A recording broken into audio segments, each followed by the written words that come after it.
Subway. Down with the Snyder Cut.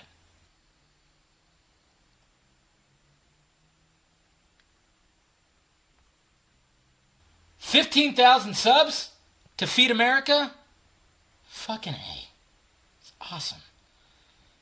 This is crazy. It's crazy. And Zack Snyder showed his appreciation and even tweeted at Ben Affleck, because Ben Affleck was tweeting about feeding America and all that stuff. It'd be awesome and I'm sure it's going to happen. Please let it happen, that Ben Affleck responds to Zack Snyder's tweet. Oh man, it's crazy. And then other restaurants around the world, not around the world, but around the nation, around the country, were joining in, saying release the Snyder Cut. It's just fucking crazy. But Subway.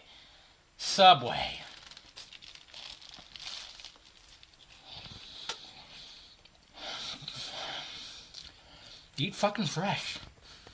Yeah, I got a wrap. It's delicious.